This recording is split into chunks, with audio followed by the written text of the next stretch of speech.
Casimir, guys. This is the first time I've seen a Ferrari F40 in real life, and it's here on Imola track.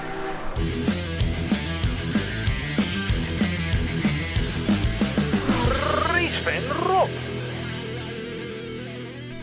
Good morning, race fans. It's 8:15 and I'm already at the Imola track because today the historic Minardi days are about to start, and I'm not alone.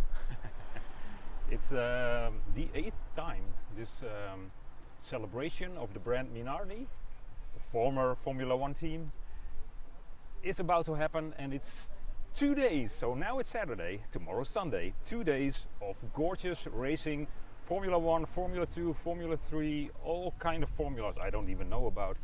And some prototype cars, other historic racing cars. There should be a lot of famous racing drivers from the past, so it'll be a joy. I'm going to collect autographs if I'm able to, so enjoy my trip. Quite a lot of people are already queuing up for the entrance, but it's not open yet. So I'll wait in the shade if you don't mind. This weekend is not only about Minardi but also about historic motor racing. So a lot of cars are to be seen here, others than Minardis, like this Dallara, just passing by. Oh, look at this Lotus Emira. But yeah, those are modern cars, a lot of old cars, and I'm especially interested in Formula 1 cars. Well, I had to look it up, people.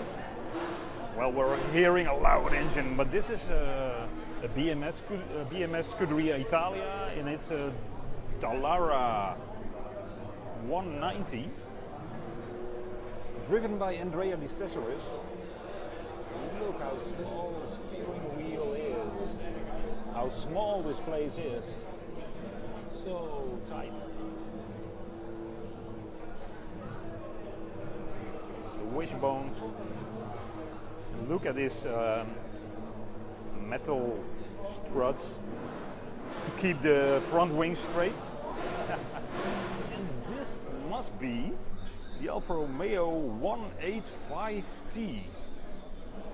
I think it's the last true Alfa Romeo, calling true because it has an Alfa Romeo engine, Formula 1 car from 1985. Also very tight place with a mono steering wheel, and the name of Riccardo Patrese on the airbox. Beautiful Alfa Romeo logo. And here we can have a look. Here is the engine. You can see it through the louvers. Some heat shields on the wishbones. They are very, very small, very thin. Gearbox with the drive shafts. Here you can see the opening for brake cooling, brake ducts, exhaust pipes here. Maybe one for the wastegate, because this must be a turbo engine. It's a beauty. It's so great to be able to get so close to all of these cars. I mean, when can you do this? Not a lot of places. It's so certainly not in Formula 1. It's so good that everybody is so relaxed and that you can get up and personal with all the cars. Hear all the loud engines.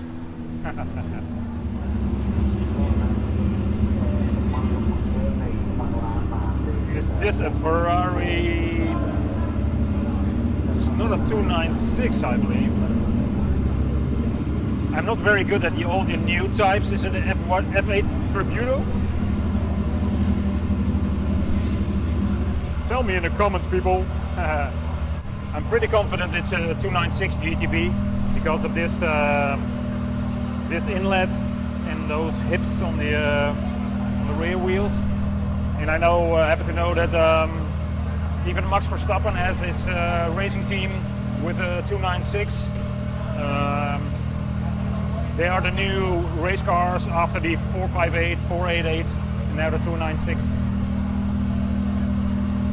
Well, give it a go.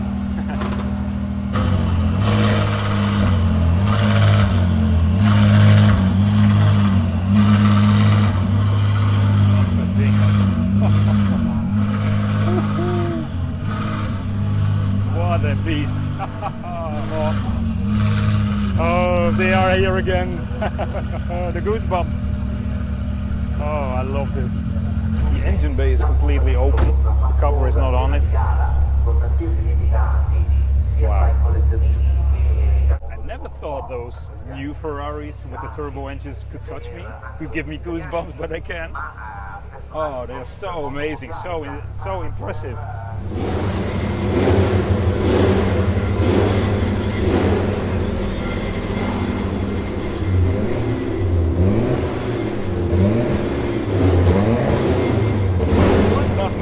Catch over here. Is this a real one? A real 250 SWB? Short wheelbase? Wow.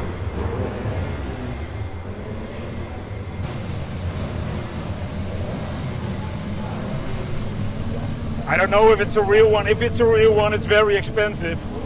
A lot of copies have been made. But nonetheless, it's a beautiful shape.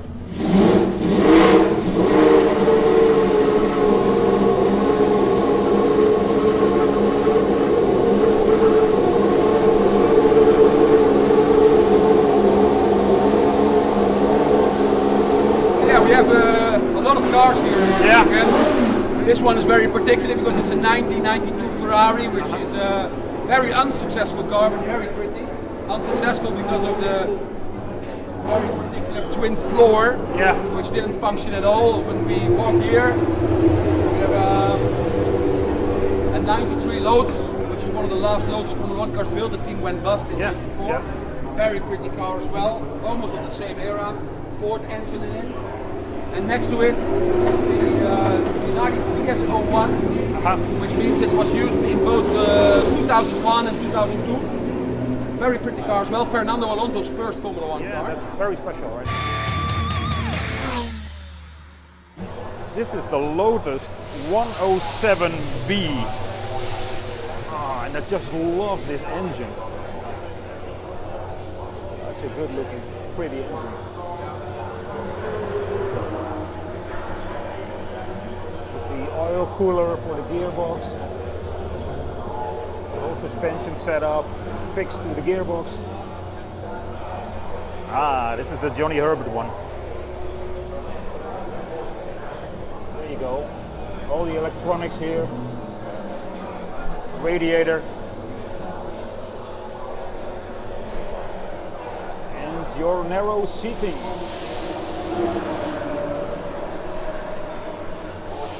Very pretty livery, I think.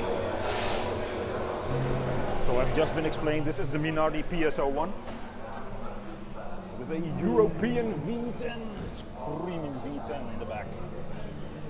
This is something special too. This is the Aston Martin Valkyrie, designed by Adrian Newey. What a stunning car this is.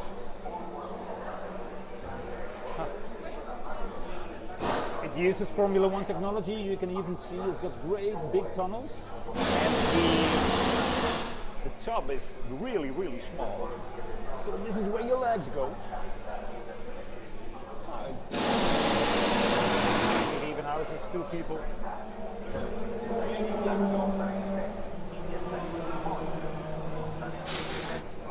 Look at those giant Venturi tunnels underneath.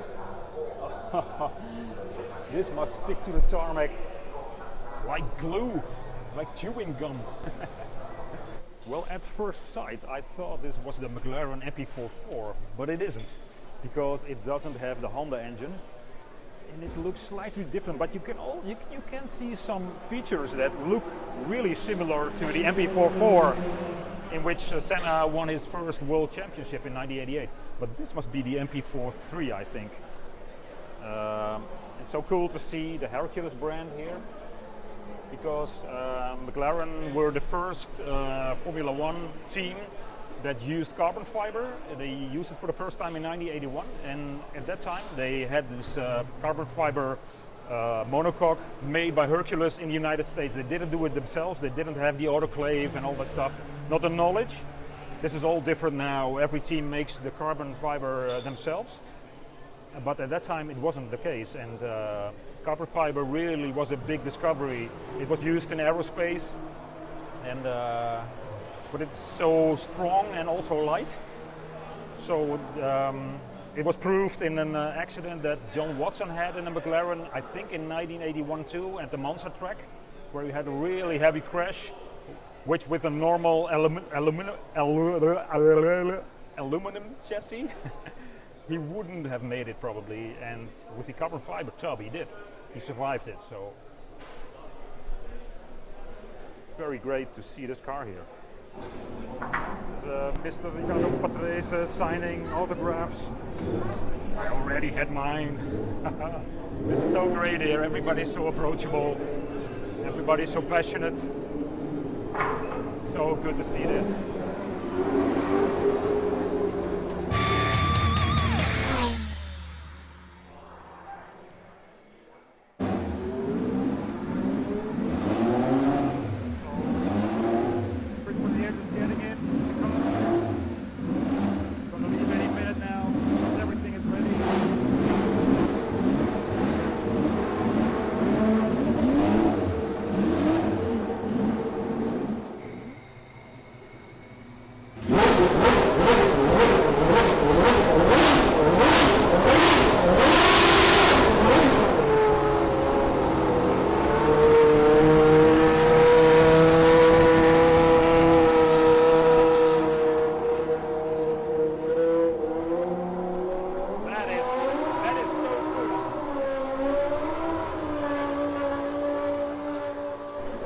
Another beauty of the 80s is this Ferrari 126C4, I believe it is, which is a V6 twin turbo engine. Starting the trucks a bit higher. It's a Michele Alboreto car. It must be 1983, I believe, yes, because of those strange rings. Really blunt nose cone, and your feet are just almost in, they are in front of the front axle. Oh, you really don't want to have a crash with a Formula One car in any case, but in this case you surely not want to have it. For you guys and girls who don't know, this is a six-wheeler Formula One car with 4 front wheels. It drove in the mid-70s. It was designed by Derek Gardner.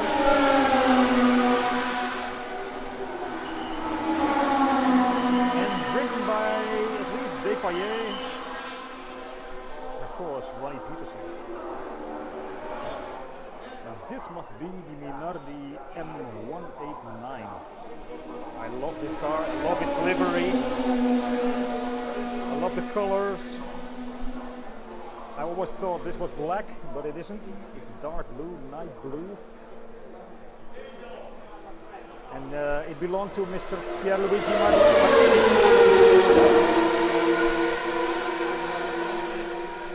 I really like the airbox.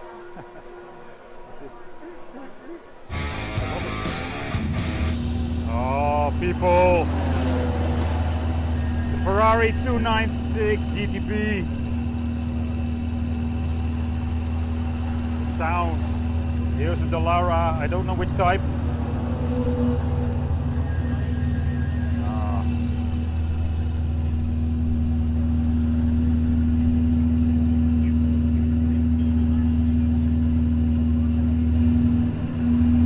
Oh, you can. She's going to have a wild ride.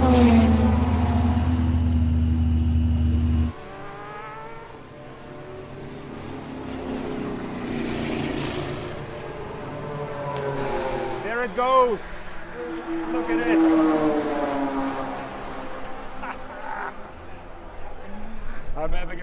Cargasm here, guys. This is the first time I've seen a Ferrari F40 in real life, and it's here on Imola track.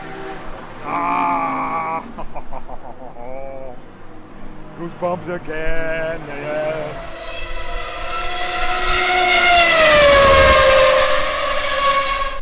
That sound of that 412. It's so good. It's awesome.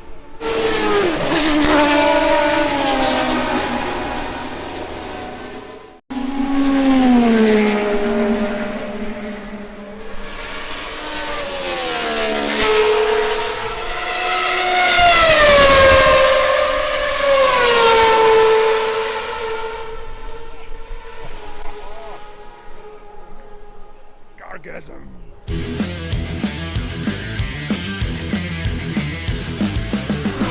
Race fan Rob.